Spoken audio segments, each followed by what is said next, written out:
दोस्तों सुकून एफएम पर आपका स्वागत है। अगर आपने अभी तक चैनल को सब्सक्राइब नहीं किया है तो जल्दी से चैनल को सब्सक्राइब कर लें और जल्दी से 1000 सब्सक्राइबर करवाने में हमारी हेल्प कीजिए।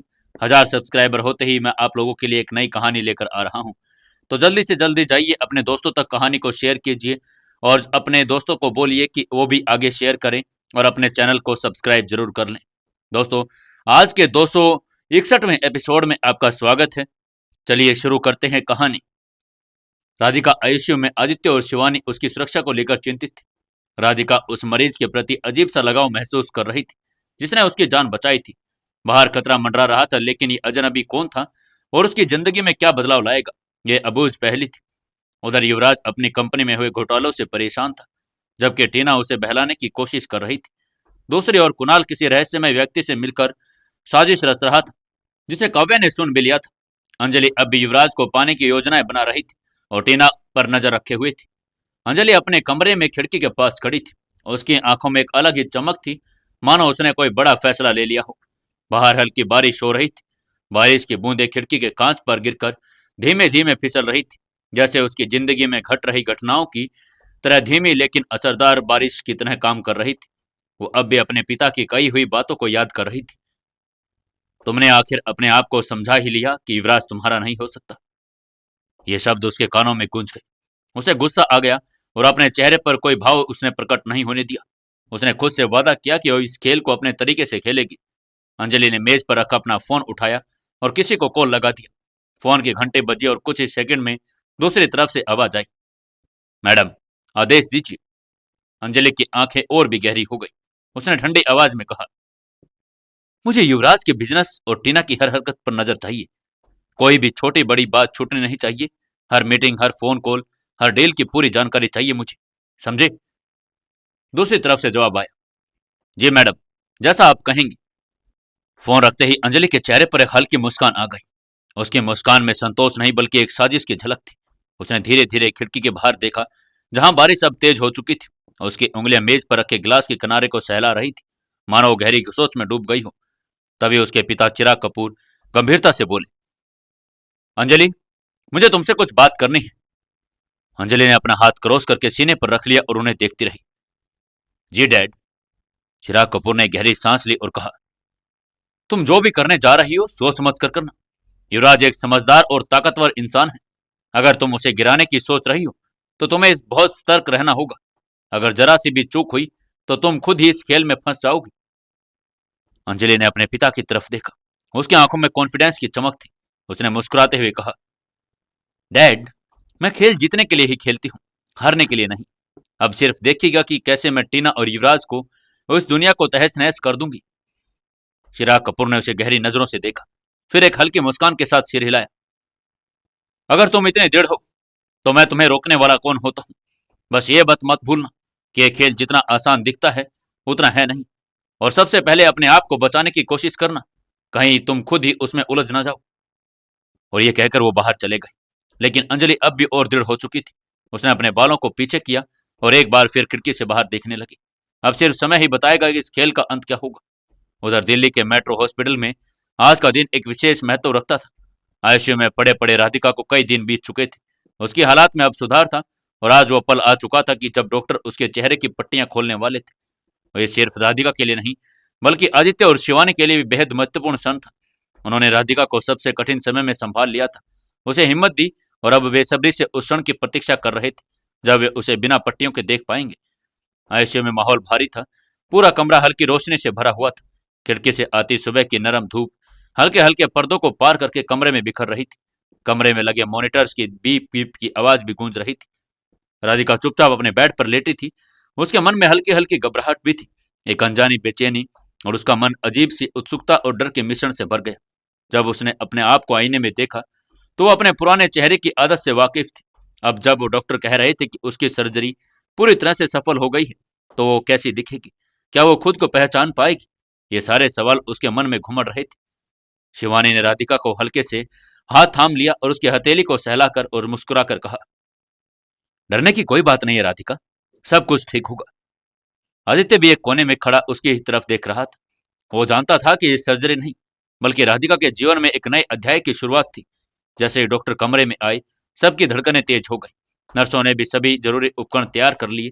डॉक्टर ने राधिका की ओर देखा और बोले, हेलो राधिका, अब तुम्हारी पट्टियां हटाने का समय आ गया है। कोई भी असहजता महसूस हो तो हमें तुरंत बताना। राधिका ने धीमे से सिर हिलाया। उसकी सांस तेज हो गई। उसकी उंगलियां चादर को कसकर पकड़ने लगी। शिवानी और आदित्य की आंखें डॉक्टर के आंखों पर टिकी हुई थी। डॉक्टर ने बड़ी सावधानी से सबसे पहले माथे पर पट्टी हल्का करने के लिए हटा दिया। हल्की गुलाबी त्वचा दिखने लगी। फिर धीरे धीरे उसकी आंखें, नाक और गालों से पट्टियां भी हटा दी। हर परत के हटते ही शिवानी और आदित्य का दिल भी तेजी से धड़क रहा था। जैसे जैसे आखिरी पट्टी हटी, एक पल के लिए पूरा कमरा एकदम शांत हो गया। शिवानी की आंखें चौड़ी हो गई। उसके होठ खुले को खुले रह गए। वो आग थी। उसके होठों से हल्के से आह निकली, मानो उसने कोई अनमोल खजाना देख लिया हो। ये ये राधिका है? शिवानी के मुंह से धीमे स्वर में निकला। वो स्तब्ध खड़ी थी और राधिका का चेहरा पहले से कहीं ज्यादा सुंदर हो गया था। ये वही राधिका थी, लेकिन कुछ बदला हुआ था। उसका चेहरा पहले से और अधिक निखरा हुआ था। त्वचा एकदम कोमल और चमकदार दिख रही थी। उसकी आंखों में गहराई और भी बढ़ती गई थी। होठ पहले से गुलाबी और खूबसूरत हो गए थे। अगर ये कोई पहली बार में उसे देखता तो पहचान नहीं पाता कि ये पुरानी राधिका ही है। शिवानी के लिए चौंकाने वाला ही था। वो अपनी सहेली को पहचान नहीं पा रही थी। उसने घबराकर आईने की ओर देखा और तुरंत उसे राधिका के हाथों में दे दिया। राधिका, देखो खुद को। राधिका ने कांपते हाथों से आईना पकड़ा और जैसे उसने खुद को देखा, उसकी आंखें बड़ी और गई। वो चौंक गई। मैं क्या क्या क्या मैं ये हूं? उसने अपने उंगलियां अपने गालों पर फेराई। उसे विश्वास ही नहीं हो रहा था। आदित्य, जो अब तक चुपचाप खड़ा था, राधिका को देखकर एक पल के लिए सन्न रह गया। उसने भी हैरानी से राधिका को देखा। उसे यकीन ही नहीं हो रहा था कि ये वही लड़की है जिसे वह अस्पताल में लेकर आया था। वो जानता था कि सर्जरी के बाद चेहरा थोड़ा बदल सकता है, लेकिन यह बदलाव जितना नाटकीय था, उतना तो आदित्य ने भी नहीं सोचा था। इस बदलाव ने उसे भीतर तक झकझोर दिया था। वो सोच भी नहीं पा रहा था कि वो उससे पहले की राधिका को जानता था या नहीं। राधिका के दिल जोरों से धड़क रहा था। वो खुद को आईने में देखने की कोशिश कर रही थी, लेकिन उसे कुछ भी याद नहीं था। उसने अपने उंगलियां धीरे धीरे अपने गालों पर फेरी और अपने होठों को छुआ। उसकी आंखों में उलझन थी, लेकिन आदित्य और शिवानी के चेहरों पर अचरज और उत्सुकता देखकर वो और भी घबरा गई। उसे समझ नहीं आ रहा था कि वो खुश हो या परेशान हो। क्या यह बदलाव अच्छा था? और क्या यह नया रूप उसे पसंद आएगा? क्या आदित्य और शिवानी उसे भी वो देखेंगे जैसे वो पहले उसे देखते थे? मैं मैं कैसी लग रही हूँ? उसकी आवाज कांप रही थी। शिवानी ने जबरदस्ती मुस्कुराने की कोशिश की, लेकिन उसकी आंखों में अभी भी अविश्वास था। उसने धीरे से राधिका का हाथ पकड़ा और कहा, तुम तुम बहुत खूबसूरत लग रही हो राधिका। राधिका का चेहरा एकदम अजीब भावों से भर गया। ये सुनकर उसे खुशी भी हुई और डर भी। खुशी इसलिए कि शायद वो पहले से बेहतर दिख रही थी, लेकिन डर इसलिए कि उसे सब अजीब क्यों लग रहा था। क्यों उसे ऐसा लग रहा था कि अब वो खुद को कभी नहीं पहचान पा रही थी। डॉक्टर ने आगे बढ़कर उसकी आंखों में झांका और उसके चेहरे की हल्की सूजन को देखा। फिर संतोष की सांस ली। डॉक्टर मुस्कुराए और बोले, सर्जरी पूरी तरह सफल रही। तुम्हारा चेहरा न सिर्फ ठीक हुआ, बल्कि पहले से और भी ज्यादा आकर्षक हो गया है। लेकिन याद रहे, अभी कुछ दिनों तक तुम्हें पूरी देखभाल की जरूरत पड़ेगी। राधिका को अभी भी यकीन नहीं हो रहा था। उसके मन में ढेरों सवाल उमड़ रहे थे। वो खुद को महसूस कर रही थी, अपने नए चेहरों को छू रही थी और खुद को समझाने की कोशिश भी कर रही थी। शिवानी ने प्यार से उसके सिर पर हाथ फेरा, लेकिन उसकी चिंता आंखों में दिखाई दे रही थी। वो सोच रही थी कि यह बदलाव सिर्फ शरीर तक सीमित नहीं रहेगा, बल्कि कहीं न कहीं यह राधिका की पहचान को भी बदल देगा। शिवानी ने हल्के से राधिका के गालों को छूते हुए कहा, राधिका, कहाँ खो गई तुम? तुम वाकई में बहुत खूबसूरत लग रही हो, लेकिन जानती हो, हमारे लिए तुम हमेशा से सुंदर थी और रहोगी। ये बदलाव सिर्फ बाहरी है, लेकिन तुम्हारा दिल वही प्यारा और कोमल है, और वही तुम्हारी असली खूबसूरती है। शिवानी की बात सुनकर राधिका की आंखों में आंसू आ गए। वो मुस्कुराई और धीरे से बोली, तुम सही कह रही हो शिवानी। मैं जैसी भी थी, जैसी भी हूं, मुझे खुद को अपनाना ही होगा। आदित्य अभी भी कुछ नहीं बोल पा रहा था। वो डॉक्टर की हर बात सुन रहा था, लेकिन उसकी नजरें राधिका के चेहरे पर टिकी हुई थी। उसके मन में अजीब से सवाल उठ रहे थे। क्या ये वही लड़की है जिससे मैं पहले मिला था? क्या ये वही राधिका है जिसके लिए मैं चिंतित था? राधिका की यादाश्त तो पहले जा चुकी थी, लेकिन अब वो जब खुद को देख रही थी तो उसे महसूस हुआ कि शायद उसने अपना असली रूप भी खो दिया। वो किसी और तरह लग रही थी, कोई नया इंसान और कोई अजनबी। कमरे में गहरा सन्नाटा छा गया। नर्स अपने औजार समेट रही थी और डॉक्टर अपनी रिपोर्ट देख रहे थे, लेकिन आदित्य और शिवानी के दिमाग में हजारों सवाल उठ खड़े हुए थे। क्या ये नया चेहरा राधिका को नई पहचान देगा, और एक अतीत लौटाने में मदद करेगा और उलझनों में और डाल देगा। राधिका की आंखों में अभी भी एक अजीब सा डर था। उसने धीरे से आदित्य की ओर देखा और कहा, आदित्य, क्या मैं पहले से ऐसी ही थी? आदित्य ने कुछ नहीं कहा और उसकी आंखों में एक अजीब सी उलझन थी, मानो वो खुद ही नहीं जानता था कि सच क्या है। उसने बस हल्की मुस्कान दी और धीरे से कहा, तुम तुम हमेशा से खास थी राधिका, और हम हमेशा तुम्हारे साथ हैं। तुम जैसी भी हो, हमेशा हमारे लिए खास रहोगी। राधिका ने हल्की मुस्कान दी और अपनी आंखें बंद कर ली। उसके दिल पर डर थोड़ा सा कम हो गया था और वो अपने नए रूप को स्वीकार करने के लिए तैयार थी। लेकिन यह बदलाव उसके चेहरे पर सीमित नहीं था। यह बदलाव उसकी जिंदगी में भी नया मोड़ लाने वाला था। उसे अभी तक नहीं पता था कि यह नया रूप उसकी जिंदगी को कैसे बदलने वाला है और कौन कौन से नए राज उसके सामने खुलने वाले थे। क्या होगा आगे जानने के लिए जुड़े रहिए अपनी इस कहानी बेमानी मोहब्बत के साथ। दोस्तों, 262वें एपिसोड में आपका स्वागत है। चलिए शुरू करते हैं कहानी। हॉस्पिटल के आईसीयू में गहरा सन्नाटा छा गया था। हल्के हल्के मशीनों की बीपिंग और धीमी सी सरसराहट के अलावा कुछ भी सुनाई नहीं दे रहा था। राधिका का चेहरा देखने के बाद अभी तक आदित्य और शिवानी उस झटके से बाहर नहीं आ पाए थे, लेकिन अब एक और सच्चाई सामने आने वाली थी। उस मरीज की जिसने राधिका की जान बचाई थी। डॉक्टर ने अपना स्टेथोस्कोप ठीक किया और धीरे से आदित्य की ओर देखा। आदित्य जी, आज इस मरीज की भी पट्टियां खुलेगी। उनकी आवाज शांत थी, लेकिन उसमें एक हल्का सा संकोच भी था। वैसे भी जब से इन्हें लाया गया है, तब से इनके पास कोई नहीं आया। आप ही इनके इलाज का पूरा खर्च उठा रहे हैं। क्या आप इनका साथ देंगे? आदित्य ने गहरी सांस ली।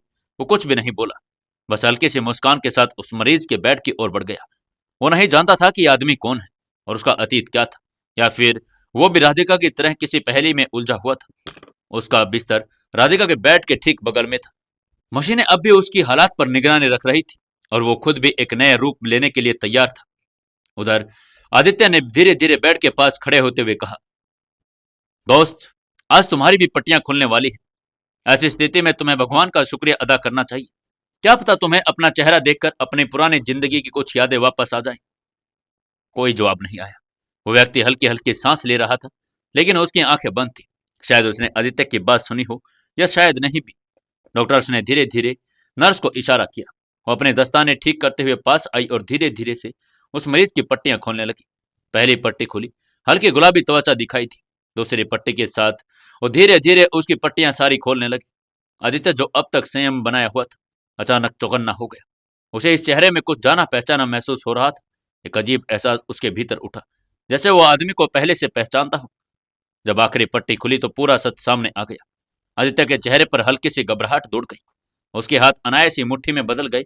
उसने तुरंत पीछे खड़ी शिवानी की ओर देखा, लेकिन वो भी उतनी ही हैरान थी। ये कैसे हो सकता है? ये ये तो वही है। क्या ये संयोग है, या ये नहीं नहीं, ये तो हो ही नहीं सकता। डॉक्टर और नर्स ने देखा कि आदित्य और शिवानी के चेहरों पर तनाव बढ़ रहा था। उन्होंने चौंक कर मरीज की ओर देखा, लेकिन उन्हें कुछ अजीब नहीं लगा। उनके लिए बस एक सफल मरीज था। लेकिन आदित्य और शिवानी के लिए यह चेहरा किसी भूले बिसरे अतीत का दरवाजा खोल रहा था। राधिका भी धीरे धीरे करवट लेकर उस मरीज की ओर देखने लगी। उसने आदित्य के चेहरे के भावों को पढ़ने की कोशिश की। वो खुद उलझन में थी, लेकिन आदित्य और शिवानी के हाव भाव देखकर उसकी घबराहट और बढ़ गई। उसने धीमी और लेकिन बेचैनी भरी आवाज में आदित्य से पूछा, आदित्य, क्या हुआ? आदित्य कुछ नहीं बोल पा रहा था। उसकी आंखें उस व्यक्ति के चेहरे पर टिकी थी, मानो वो किसी गहरे रहस्य को सुलझाने की कोशिश कर रहा हो। ये ये इंसान कौन है? डॉक्टर ने उस व्यक्ति की पलकें हल्के से ऊपर उठाई और उसकी आंखों की प्रतिक्रिया देखी। फिर संतोष की सांस लेते हुए कहा, सब बिल्कुल ठीक है। सर्जरी पूरी तरह सफल रही। अब बस कुछ घंटों में इनको होश आ जाएगा। होश में आने के बाद यह आदमी क्या कहेगा? कैसे अपनी यादें याद है? अगर नहीं तो क्या ये भी राधिका की तरह अपनी पहचान खो चुका है? आयशु के भीतर एक अजीब सा तनाव फैल चुका था। राधिका की सवालिया नजरें आदित्य और शिवानी के चेहरे को पढ़ने की कोशिश कर रही थी। उसके चेहरे पर जो हैरानी और चिंता के भाव थे, वो छुपाए छुप नहीं रहे थे। राधिका, जो अब तक अपने बगल वाले मरीज को देख रही थी, एक पल के लिए शांत रही, लेकिन फिर उसकी बेचैनी बढ़ने लगी। शिवानी, क्या हुआ? तुम दोनों इतने हैरान क्यों लग रही हो? और ये आदमी कौन है? उसकी आवाज में हल्की घबराहट थी, लेकिन उसमें जानने की तीव्र जिज्ञासा झलक रही थी। शिवानी ने आदित्य की ओर देखा। उसकी आंखों में भी सवाल थे। यह साफ था कि उसे खुद भी यकीन नहीं हो रहा कि सामने पड़ा व्यक्ति कौन हो सकता है। आदित्य ने गहरी सांस ली और मन में विचारों का तूफान उमड़ गया था। क्या वो राधिका को इस सच के बारे में बता सकता है? क्या यह अभी भी समय है? आखिरकार उसने खुद को संयमित किया और राधिका की ओर देखा। उसकी आंखों में एक बनावटी सहजता लाने की कोशिश करते हुए वो हल्के से मुस्कुराया और कहा, कुछ नहीं, बस हमें थोड़ी गलतफहमी हो गई थी। इसे देखकर किसी पुराने जान पहचान वाले की याद आ गई थी। राधिका का माथा हल्का सा सिकुड़ा। उसने महसूस किया कि आदित्य कुछ तो छुपा रहा है, लेकिन वो अभी भी कमजोर थी और अधिक सवाल पूछने की स्थिति में नहीं थी। परंतु आदित्य के दिमाग में अलग ही हलचल मच गई। वो खुद को शांत दिखाने की कोशिश कर रहा था, लेकिन अंदर से वो बुरी तरह से उलझ गया था। क्या ये महज एक संयोग है? उसने मन ही मन सोचा। कैसे हो सकता है? ठीक उसी समय जब राधिका को बचाने वाला कोई ना हो, तो यही एक ऐसा व्यक्ति जो पहले से ही मेरे जीवन से जुड़ा हुआ है। ये व्यक्ति कोई और नहीं था, बल्कि विक्रम सिंघानिया था। आदित्य के दिमाग में पुरानी यादें कौंध गई। विक्रम, जिसे अब लोग हार्दिक के नाम से जानते थे, युवराज सिंघानिया का छोटा भाई। लेकिन यह रिश्ता सिर्फ खून तक सीमित था, क्योंकि हार्दिक कभी भी अपने परिवार के करीब नहीं रहा था। बचपन से ही वो युवराज से बिल्कुल अलग था। ना तो उसकी सोच वैसी थी और ना ही उसका गुस्सा, ना ही उसकी तरह बिजनेस को लेकर उसका पागलपन था। वो हमेशा से एक अलग रास्ते पर चला था। युवराज और हार्दिक के रिश्ते से वर्षों से खटास थी। हार्दिक ने खुद को युवराज से अलग कर लिया था और अपनी नई पहचान बनाने में जुट गया था। उसने अपने दम पर एक नया बिजनेस खड़ा किया और उसके बारे में बहुत कम लोग जानते थे। युवराज उसे कभी भी अपना प्रतिद्वंदी नहीं मानता था, लेकिन उसने हार्दिक को भी अपने करीब नहीं आने दिया। लेकिन अब यही हार्दिक एक नए चेहरे के साथ हॉस्पिटल के बिस्तर पर पड़ा था। क्या यह सच में सिर्फ एक इत्तेफाक था? आदित्य को इस पर यकीन नहीं हो रहा था। वो जानता था कि हार्दिक युवराज जैसा चालाक और खतरनाक नहीं, लेकिन फिर भी वो किसी भी चीज को हल्के में लेने वाला नहीं था। ये कहीं साजिश का हिस्सा तो कोई और नहीं था। आदित्य के मन में शंका और बढ़ रही थी। उसे लग रहा था कि हो सकता है ये कोई संयोग न हो, बल्कि कोई सोची समझी साजिश हो। अगर हार्दिक को इस हालात में ला गया है, तो इसका मतलब है कि इसके पीछे कोई बड़ा खेल होगा। क्या युवराज की कोई चाल थी, या फिर हार्दिक ही कोई नया खेल खेल रहा है? शिवानी भी अब तक इस पूरे मामले को लेकर असमंजस में भी आ गई थी। वो हार्दिक को ज्यादा नहीं जानती थी, लेकिन उसने युवराज के बारे में बहुत कुछ सुना था। जब उसने आदित्य को देखा, तो उसे सिर्फ महसूस हुआ कि उसके मन में कई सवाल थे। शिवानी ने धीरे से फुसफुसा कर कहा, आदित्य, तुम कुछ सोच रहे हो ना? आदित्य ने उसकी ओर देखा और हल्की सी मुस्कान के साथ बोला, हाँ, लेकिन अभी कुछ कहना जल्दबाजी होगी। हमें सच पता करना होगा। राधिका को अब भी यह समझ नहीं आ रहा था कि आदित्य और शिवानी इतने बेचैन क्यों हैं। वो हार्दिक की ओर देखने लगी, जैसे कि वो उसके चेहरे पर कोई उत्तर खोज रही हो, लेकिन उसे नहीं पता कि वो खुद इतनी बड़ी पहेली में फंस चुकी थी। अब आदित्य को यह पता करना था कि यह सच में हार्दिक ही है या कोई और कहानी इसके पीछे छुपी है। कहीं ये युवराज की कोई साजिश नहीं, या फिर हार्दिक खुद का कोई खेल तो नहीं रच रहा। और सबसे बड़ी बात कि क्या हार्दिक को अपनी पुरानी यादें याद थी, या फिर वो भी राधिका की तरह अपनी पहचान खो चुका था। आदित्य के मन में सवालों का सैलाब उमड़ आया। हार्दिक का अचानक इसी हॉस्पिटल में होना, उसकी हालात, राधिका को बचाने के पीछे की असली वजह, यह सब एक महज इत्तेफाक तो नहीं हो सकता। उसे लगा कि अब देर नहीं की जा सकती। अगर कोई चाल है तो इसे जल्द से जल्द उजागर करना होगा। और उसने बिना समय गवाए अपने सबसे भरोसेमंद आदमी वासु को बुलाने का फैसला किया। वासु सिर्फ एक कर्मचारी नहीं था, बल्कि आदित्य के परिवार का एक सदस्य की तरह था। वर्षों से वासु ने हर छोटे बड़े कामों में आदित्य का साथ दिया था। वो सिर्फ ताकतवर ही नहीं, बल्कि बेहद चतुर और तेज दिमाग वाला इंसान था। वो हर मुश्किल परिस्थिति में आदित्य की ढाल बनकर खड़ा रहता था। जब भी कोई संकट आता, वास्तु हर बार ये सच और झूठ के बीच का फर्क खोज निकालता। जब आदित्य ने वासु को कॉल किया, तो उसकी आवाज में गंभीरता थी। वासु, मुझे अभी के अभी इसी वक्त तुमसे बात करनी है, बहुत जरूरी। वासु को आदित्य की आवाज से अंदाजा हो गया कि मामला गंभीर है। उसने बिना कोई सवाल किए जवाब दिया, बॉस, मैं अभी आता हूँ। कुछ ही देर में वासु हॉस्पिटल पहुंच गया। उसका रौबदार व्यक्तित्व, उसकी गहरी आंखें और सदा हुआ अंदाज उसे बाकी लोगों से अलग बनाता था। वो जानता था कि जब भी आदित्य उसे बुलाता है तो मामला बहुत बड़ा होता है।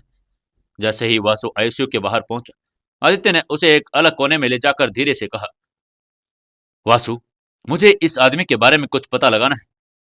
वासु ने सवालिया निगाहों से पूछा, बॉस, किस आदमी के बारे में? आदित्य ने धीरे से हार्दिक की ओर इशारा किया, वो आदमी जो हमारे बगल वाले बेड पर पड़ा हुआ है। मुझे उसके अतीत के बारे में जानकारी चाहिए। वासु ने हार्दिक की ओर देखा। उसकी निगाहें एक जासूस की तरह उस शख्स को पढ़ने लगी। बॉस, आपको क्या शक हो रहा है? वासु, ये संयोग तो नहीं हो सकता कि राधिका पर हमला हुआ। ठीक उसी वक्त ये आदमी यहाँ था, और सबसे बड़ी बात, यहाँ कोई और नहीं बल्कि युवराज का भाई विक्रम सिंघानिया है। वासु की भौहें तन गई। क्या? युवराज का भाई? वासु समझ गया कि मामला जितना दिख रहा है उतना ज्यादा उलझा हुआ है। उसने आदित्य से कहा, बॉस, मुझे कुछ घंटे दीजिए, मैं पूरी तहकीकात करके आपको बताऊंगा कि इस आदमी का यहाँ क्या काम था और ये सच में है कौन। वासु, मुझे सच चाहिए और जल्दी चाहिए, कोई भी कड़ी छूटनी नहीं चाहिए, आदित्य ने सिर हिलाकर कहा। वासु ने आदित्य की तरफ कॉन्फिडेंस देखा और बिना कुछ कहे वहां से निकल पड़ा। क्या यह महज इत्तेफाक था या फिर ये कोई सोची समझी चाल थी? और यहाँ पर ऐसा क्या हुआ था कि विक्रम सिंघानिया उर्फ हार्दिक के साथ भी वैसा ही हादसा हुआ होगा? क्या हो रहा है यहाँ पर? जानने के लिए जुड़े रहिए अपनी इस कहानी बेमानी मोहब्बत के साथ। दोस्तों, 263वें एपिसोड में आपका स्वागत है। चलिए शुरू करते हैं कहानी। आदित्य के कहने के बाद वासु वहां से निकल गया था और वो खोज में लग गया था कि यहाँ पर विक्रम सिंघानिया क्या कर रहा था और उसकी हालात ऐसी क्यों थी। इसी बीच युवराज अपने कमरे से बाहर निकलकर सीढ़ियों की ओर बढ़ गया था। उसके चेहरे पर गहरी सोच की छाया थी और जैसे मन ही मन किसी अनकहे विचार में डूबा हो। वो सीढ़ियों से नीचे उतर ही रहा था कि उसकी नजरें सामने हॉल में बैठी काव्या पर पड़ी। काव्या का चेहरा परेशान और तनावग्रस्त लग रहा था। वो सोफे पर बैठी थी और उसके ठीक सामने सिंधु और बिंदु खड़ी थी, जो उसकी हर बात को ध्यान से सुन रही थी।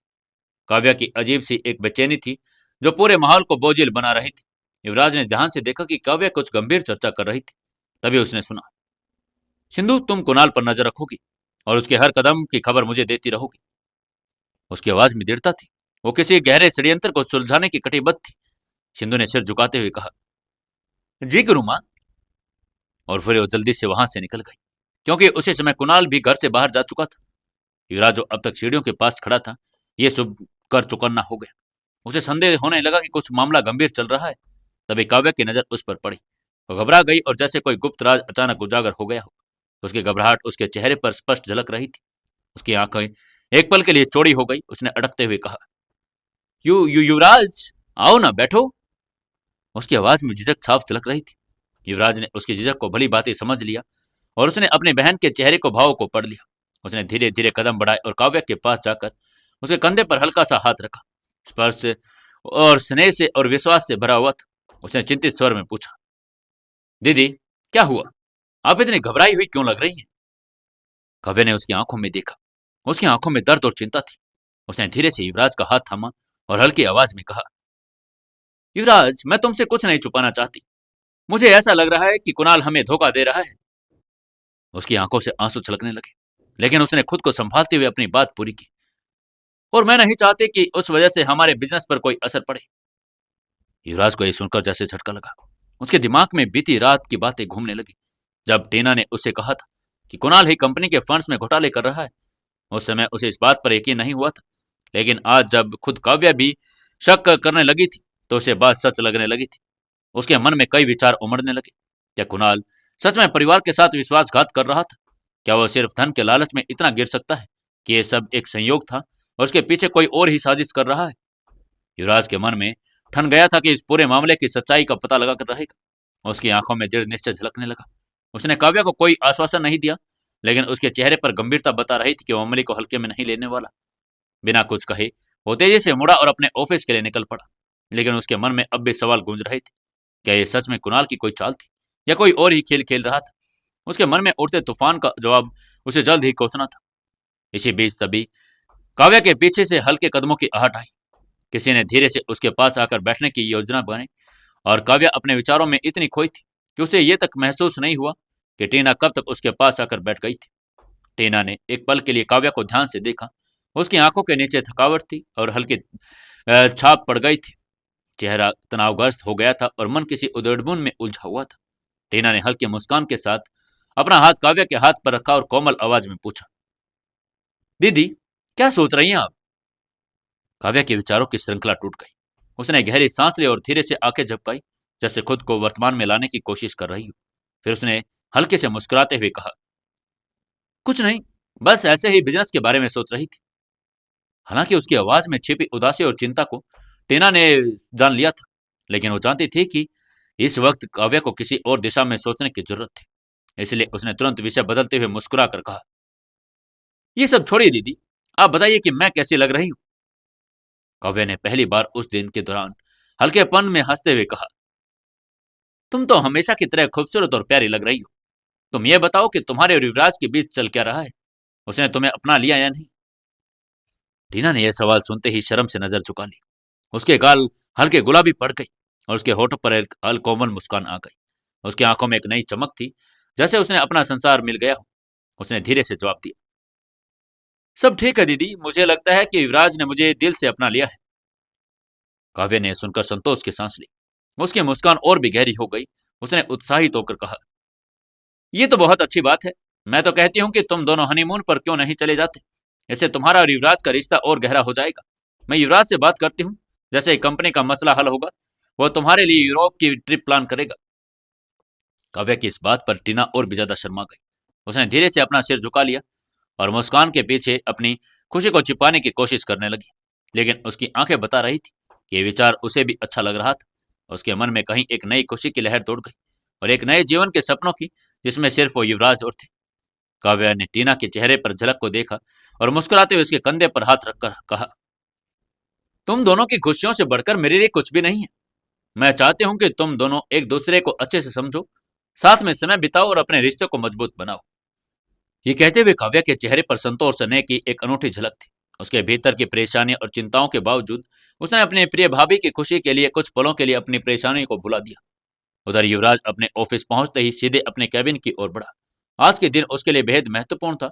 उसके दिमाग में कई सवाल उमड़ घुमड़ रहे थे और उन सवालों के जवाब पाने के लिए उसे जल्द से जल्द काम पर लगना था। जैसे उसने अपने कैबिन का दरवाजा खोला, उसकी नजर अंदर दो बैठे व्यक्तियों पर पड़ी। उसका असिस्टेंट चंदन और वफादार वसीम पहले से वहां पर आ गए थे। युवराज को उन्हें अपने कैबिन में देखकर एक पल के लिए आश्चर्य हुआ, लेकिन उसने बिना कोई प्रतिक्रिया दी अपनी कुर्सी की ओर कदम बढ़ाए और भारी कदमों से जाकर बैठ गया। चंदन और वसीम दोनों ने युवराज को अंदर आते हुए देखा और तुरंत अपने जगह से खड़े हो गए। यह उनकी युवराज के प्रति निष्ठा और सम्मान का प्रतीक था। वे दोनों आज सुबह ही ग्वालियर से वापस लौटे थे और सीधा युवराज से मिलने आ गए थे। चंदन ने सिर झुकाते हुए कहा, गुड मॉर्निंग सर। वसीम ने भी आदरपूर्वक कहा, मालिक कैसे हैं आप?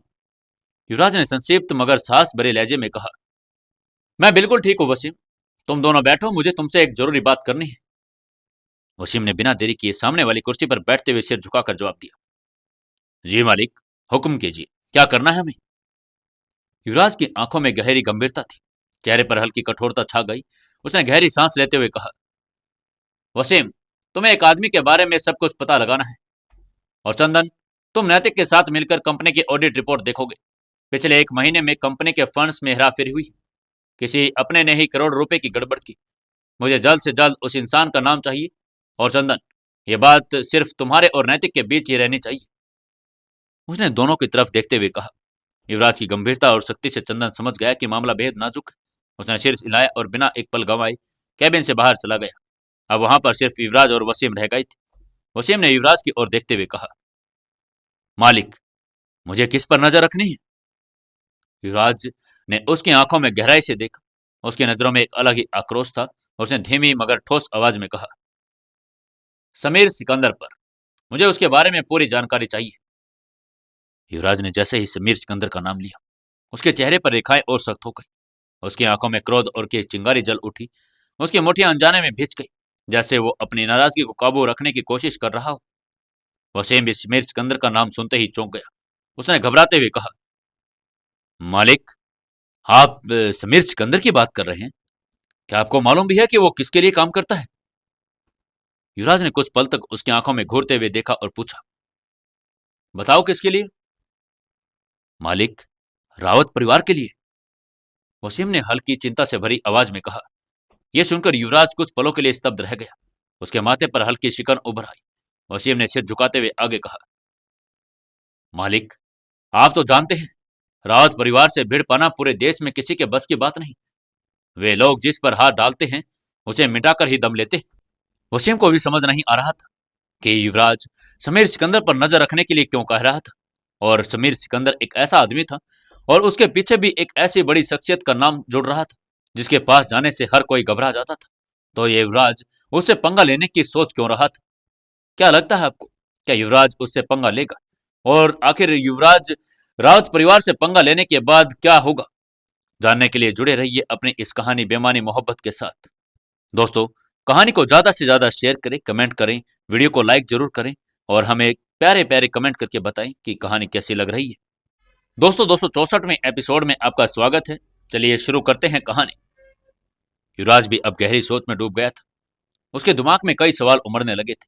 अगर समीर सिकंदर रावत परिवार के साथ मिलकर काम कर रहा है, तो फिर रावत परिवार खुद उसे बर्बाद करने पर क्यों तुला हुआ था?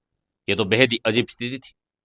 लेकिन युवराज को इस बात का अंदाजा भी नहीं था कि उसने अनजाने में ही वो गलती कर दी जिसने रावत परिवार को उसका दुश्मन बना दिया। उसे यह भी पता नहीं था कि कुछ दिन पहले जब वो टीना के साथ होटल में खाना खाने गया था, तो वहां उसने रावत परिवार के कुछ लोगों को मार दिया था। उसे लगा कि वो बस एक मामूली झगड़ा था, लेकिन असल में उसने अनजाने में ही रावत परिवार के अहम लोगों को अपमान कर दिया था। अब यह दुश्मनी कितनी गहरी हो चुकी थी, इसका एहसास उसे धीरे धीरे हो रहा था। युवराज अपनी कुर्सी पर बैठा गहरी सोच में डूब गया। उसके दिमाग में अनगिनत विचार उमड़ रहे थे। उसके माथे पर पसीने की बूंदें चमकने लगी और उसकी आंखों में उलझन साफ दिखाई दे रही थी। वो सोचने लगा था कि आखिर रावत परिवार उसके खिलाफ क्यों गया, और उसने अपनी याददाश्त पर जोर दिया, लेकिन उसे कुछ भी ऐसा नहीं मिला जिसे साबित हो सके कि उसने अनजाने में भी रावत परिवार को ऑफेंड किया हो। युवराज के होठ कस गए। उसने मन ही मन सोचा, कहीं ऐसा तो नहीं कि वसीम की बात सुनकर मैं ज्यादा ही सोचने लगा हूं। हो सकता है कि अब ये सिर्फ एक इत्तेफाक हो। आखिर मेरा या फिर सिंघानिया ग्रुप का रावत परिवार से क्या लेना देना? हो सकता है कि समीर सिकंदर ही अपने पुराने दुश्मनी निकाल रहा हो और रावत परिवार का इससे कोई सरोकार न हो।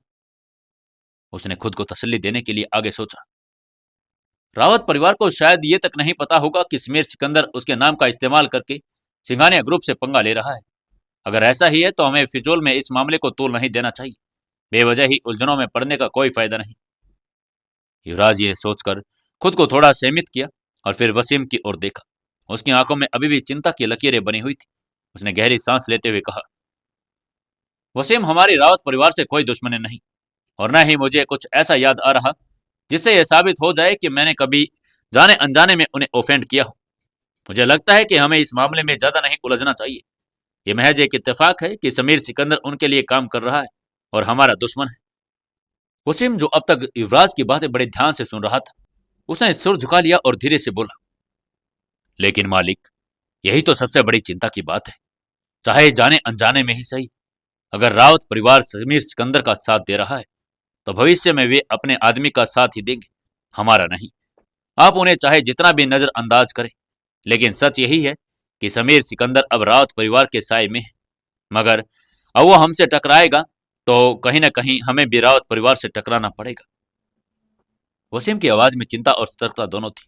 वो युवराज को किसी और भी मुसीबत में नहीं देख सकता था। युवराज भी वसीम की बात पर गंभीरता से सोचने लगा। उसे पहली बार एहसास हुआ कि शायद उसने इस बात को हल्के में ले लिया था। युवराज के चेहरे पर तनाव बढ़ने लगा। वो गहरी सोच में डूब गया, लेकिन जितना अधिक वो इस बारे में सोचता, उतना ही ये पहेली उलझती जाती। उसके हाथ अनायास ही मेज पर पड़े कागजों को टटोलने लगे। उसकी उंगलियां धीरे धीरे दस्तावेजों को खिसकाने लगी, मानो वो अपनी बेचैनी को छिपाने की कोशिश कर रहा हो। कुछ देर बाद जब उसे कोई रास्ता नहीं सूझा, उसने ठंडी सांस ली और वसीम से कहा, वसीम, फिलहाल तुम्हें समीर सिकंदर पर नजर रखनी होगी। मैं तब तक रावत परिवार के मुखिया बलदेव रावत से मिलने और बात करने की कोशिश करता हूँ। मुझे लगता है कि अब इस मामले की सच्चाई वही उजागर कर सकते हैं। युवराज ने शब्द तो कह दिए, लेकिन उसके मन में एक अजीब सी हलचल थी। वो जानता था कि बलदेव रावत से मिलना इतना आसान नहीं। यहाँ तक कि यह भी नहीं पता कि रावत परिवार रहता कहाँ है। वो जितना अधिक बारे में सोचता, उतना ही और उलझन बढ़ती जाती। और वसीम ने युवराज के चेहरे की गंभीरता को महसूस किया, लेकिन इस बार उसने ज्यादा बहस नहीं की। वो बिना कुछ कहे ही उठ खड़ा हुआ और धीमे कदमों से बाहर निकल गया। युवराज अब अकेला था और अपनी कुर्सी पर बैठा गहरे विचारों में खो गया था। उसने खिड़की के बाहर देखा और आसमान साफ था, लेकिन उसकी जिंदगी के आसमान पर काले बादल घिरने लगे थे। सामने एक ऐसी चुनौती खड़ी थी जिसका सामना करना आसान नहीं था। क्या वाकई रावत परिवार उसके खिलाफ कोई साजिश रच रहा था, या फिर यह सब महज एक संयोग था? युवराज को तय करना था कि अब उसे अगला कदम कैसे उठाना होगा, और अब वो इस बार फैसला जल्दबाजी में लेना नहीं चाहता था। शाम ढलने को हो गई थी। उधर हॉस्पिटल की इमारत के बाहर सूरज धीरे धीरे स्टेज के पीछे छिप रहा था। चारों तरफ हल्की सुनहरी रोशनी फैली गई थी और हॉस्पिटल के गलियारों में जलती और बुझती रोशनी के बीच सन्नाटा पसरा हुआ था। आईसीयू के कमरे में जहां राधिका अभी भी बिस्तर पर लेटी थी, माहौल बेहद शांत था। हालांकि इस शांति के पीछे कई रहस्यों की आंधी चल रही थी। उसके बगल में शिवानी और आदित्य दोनों खड़े थे। दोनों ही गहरी सोच में डूबे हुए थे। उनकी निगाहें बेड पर लेटे उस शख्स पर जमी थी जिसकी किस्मत ने उसे उस हॉस्पिटल में ला पटका था। उनके दिमाग में बार बार यही सवाल उठ रहा था, क्या सच में ये सब इत्तेफाक ही था? राधिका अब तक बेहोशी की हालात से बाहर आ चुकी थी, लेकिन उसकी यादाश्त कहीं खो गई थी। उसके लिए हार्दिक एक अजनबी था, लेकिन आदित्य और शिवानी के लिए नहीं। उनकी सोच में संदेह का जाल फैल गया था। ये सोचते सोचते आदित्य की आंखें हार्दिक पर टिक गई, जो अब भी अपने बिस्तर पर लेटा था। उसकी आंखें बंद थी, लेकिन क्या यह सच में सो रहा था या सिर्फ सोने का नाटक कर रहा था? आदित्य को कुछ भी समझ नहीं आ रहा था, लेकिन वो एक चीज को लेकर पूरी तरह से निश्चिंत था। उसे हार्दिक की असलियत जल्द से जल्द पता लगानी होगी। अचानक फोन की घंटी बजी और आदित्य का ध्यान टूटा। उसने झट से अपने मोबाइल की स्क्रीन पर नजर डाली। वहां से वासु कॉल कर रहा था। आदित्य के मन में हलचल मच गई। यह वही कॉल थी जिसका वो बेसब्री से इंतजार भी कर रहा था। उसके दिमाग में कई सवाल घूम गए और उन सब का सवाल का जवाब वासु ही देने वाला था। आखिरकार उसने मन ही मन सोचा और फोन रिसीव कर लिया। हेलो वासु, बताओ क्या बात है? आदित्य ने लगभग हड़बड़ाते हुए पूछा। उसकी आवाज में एक अलग ही बेचैनी थी। दूसरी तरफ से वासु की भारी आवाज आई। बॉस, मुझे जो पता लगा है वो आपको चौंका देगा। आदित्य की धड़कनें और तेज हो गई। वो जानता था कि जब वासु इस तरह की बातें करता है तो इसका मतलब होता है कि मामला और भी ज्यादा गंभीर होगा। जल्दी बताओ वासु, पहेलियां मत बुझाओ, आदित्य ने हदीरता से कहा। वासु ने एक लंबी सांस भरी और फिर बोलना शुरू किया। बॉस, मैंने पूरी तहकीकात के साथ पता लगाया है। जो बातें सामने आई हैं वो वाकई में चौंकाने वाली है। हार्दिक पिछले हफ्ते ही दिल्ली आया था। वो किसी बिजनेस डील के सिलसिले में राजदा ग्रुप से मिलने आया था। राजदा ग्रुप? आदित्य के माथे पर शिकन उभर आई। हाँ बॉस, मुझे पता चला है कि वो बड़े प्रोजेक्ट पर बात करने आया था। मीटिंग खत्म होने के बाद जब वो एयरपोर्ट पर जा रहा था तभी उसका एक्सीडेंट हो गया। लेकिन सबसे चौंकाने वाली बात यह है कि उसके एक्सीडेंट के बाद किसी को उसके बारे में कोई खबर नहीं थी। कोई नहीं जानता कि वो कहाँ है और वहां तक कि हॉस्पिटल में पड़ा हुआ है। आदित्य की भौहें तन गई। क्या? हाँ बॉस, और सबसे बड़ी बात, उसका कोई परिवार भी उसे ढूंढने नहीं आया। किसी ने उसके बारे में पूछताछ नहीं की। वासु की आवाज में गंभीरता थी। यह सुनकर आदित्य और भी ज्यादा सतर्क हो गया। शिवानी ने आदित्य की तरफ देखा और धीरे से पूछा, क्या क्या मतलब? हार्दिक का कोई भी नहीं है? आदित्य ने सिर हिलाया। नहीं, हार्दिक का परिवार है, लेकिन वो अपने भाई युवराज और परिवार से अलग रहता था। उसने खुद का बिजनेस अलग से खड़ा किया और सबसे बड़ी बात, वो अपने भाई के रास्ते से बिल्कुल अलग है। फिर भी ये कितना अजीब है ना, उसे किसी ने ढूंढने की कोशिश भी नहीं की। शिवानी की आंखों में संदेह झलक रहा था और आदित्य ने कुछ देर सोचा, फिर धीरे से कहा, यही तो बात मुझे परेशान कर रही है। वासु की फिर आवाज आई। बॉस, एक बात और। आदित्य ने तुरंत पूछा। क्या? बॉस, उसके एक्सीडेंट के बाद कोई भी रिपोर्ट बहुत अजीब है। कोई भी नहीं जानता कि असल में उसे किसने हॉस्पिटल पहुंचाया। हॉस्पिटल के रिकॉर्ड में सिर्फ यही लिखा है कि एक अनजान शख्स उसे यहां छोड़कर चला गया था। वासु की आवाज और भी गंभीर हो गई। आदित्य और शिवानी एक दूसरे की ओर देखने लगे। कौन था वो आदमी? उसने हार्दिक को क्यों बचाया? अभी सबसे बड़ा सवाल बन चुका था। आदित्य के दिमाग में कई सवाल थे और वो जानता था कि ये इस गुत्थी को सुलझा नहीं सकता और चैन से तब तक नहीं बैठेगा जब तक गुत्थी को सुलझा नहीं लेगा। आदित्य ने तुरंत वासु से कहा, मुझे उस अनजान आदमी का पता चाहिए जिसने हार्दिक को हॉस्पिटल में भर्ती कराया। मुझे हर छोटी से छोटी जानकारी चाहिए। वासु ने तुरंत हामी भरी। समझ गया बॉस, मैं अभी जानकारी निकालता हूँ। फोन करते ही आदित्य ने एक लंबी सांस ली। आईसीयू के कमरे में एक अजीब सा तनाव फैल गया था। आदित्य का दिमाग तेजी से चलने लगा। राजद ग्रुप एक बहुत बड़ा बिजनेस एम्पायर था, लेकिन उनकी छवि साफ सुथरी नहीं थी। कहीं ऐसा तो नहीं कि आदित्य कुछ जानता था जो किसी को पसंद नहीं आया? राधिका ने आदित्य और शिवानी की ओर देखा। उसकी आंखों में भी सवाल थे। क्या हुआ आदित्य? कौन है ये हार्दिक? और तुम दोनों इतना परेशान क्यों लग रही हो? राधिका की आवाज में हल्की बेचैनी थी। क्या हार्दिक सच में मासूम था या फिर कोई ये सब बहुत बड़ी साजिश कर रहा था? क्या होगा आगे कहानी में, जानने के लिए जुड़े रहिए अपनी इस कहानी बेमानी मोहब्बत के साथ। दोस्तों, 265वें एपिसोड में आपका स्वागत है। चलिए शुरू करते हैं कहानी। आदित्य ने एक लंबी सांस ली। उसे समझ ही नहीं आ रहा था कि वो राधिका को कितना बताए और कितना छिपाए। कुछ नहीं राधिका, बस थोड़ा सा अजीब लग रहा है। और यह सब इतनी जल्दी जल्दी हो रहा है, कुछ पता ही नहीं लग रहा। आदित्य ने कहा, लेकिन उसके शब्दों में उसे खुद ही भरोसा नहीं था। शिवानी ने धीरे से कहा, आदित्य, क्या तुम्हें नहीं लगता कि इसमें हार्दिक से सीधे जाकर बात करनी चाहिए? अगर वो होश में है तो शायद हमें कुछ जानकारी मिल सके। आदित्य ने सिर हिलाया। हाँ, यह सही रहेगा। आदित्य और शिवानी धीरे धीरे हार्दिक के बेड की तरफ बढ़े। हार्दिक की आंखें अब खुल चुकी थी। वो अभी भी कमजोर लग रहा था, लेकिन उसकी आंखों में एक अजीब सी बेचैनी थी। कैसे हो हार्दिक? आदित्य ने आते ही शांत लहजे में कहा। हार्दिक ने धीरे से सिर हिलाया। पहले से ठीक हूं। उसकी आवाज कमजोर थी। शिवानी ने नरम स्वर में पूछा, तुम्हें कुछ याद है क्या, एक्सीडेंट कैसे हुआ? हार्दिक ने अपनी आंखें बंद कर ली, मानो कुछ याद करने की कोशिश कर रहा हो। फिर धीरे धीरे उसने कहा, मुझे कुछ याद नहीं आ रहा। मुझे बस इतना याद है कि जब मेरी आंखें खुली तो मैंने देखा कि मैं हॉस्पिटल में हूं। मुझे कुछ ज्यादा याद नहीं। उसके बाद आप फरिश्ते बनकर मेरे जीवन में आए और मेरा इलाज कराया। आदित्य और शिवानी दोनों ने हार्दिक की आंखों में सच तलाशने की कोशिश की। वहां कोई छल कपट नहीं दिख रहा था, कोई कटी और बनावटीपन भी नहीं दिख रहा था। बस एक खालीपन था, एक अधूरी पहचान का बोझ और एक खोई हुई पहचान। आदित्य ने गहरी सांस ली। क्या उसे हार्दिक को उसकी पुरानी जिंदगी के बारे में सब कुछ बता देना चाहिए? यह सवाल उसके दिमाग में तूफान की तरह घूम रहा था, लेकिन जवाब देना आसान नहीं था। हार्दिक का अतीत सिर्फ एक नाम नहीं, बल्कि एक ऐसा राज था जो किसी भी वक्त किसी के लिए खतरा बन सकता था। क्या सच में तुम्हें कुछ भी याद नहीं? उसने फिर से पूछा। वहीं शिवानी भी गहरी सोच में डूबी हुई थी। उसकी आंखों में एक डर था। वो जानती थी कि राधिका और हार्दिक की याददाश्त खो चुकी है, लेकिन उनके अतीत का एक लम्हा उनके भविष्य को तय करेगा। तभी अचानक कमरे का दरवाजा खुला। डॉक्टर अंदर आ गए। आईसीयू के डॉक्टरों की टीम ने अपने रूटीन चेकअप के लिए आ गई थी। एक वरिष्ठ डॉक्टर जिनकी उम्र लगभग 50 से ऊपर थी, उनकी टीम के साथ वो आगे थी और उनके चेहरे पर एक गंभीरता थी, लेकिन उनकी चाल में कॉन्फिडेंस था।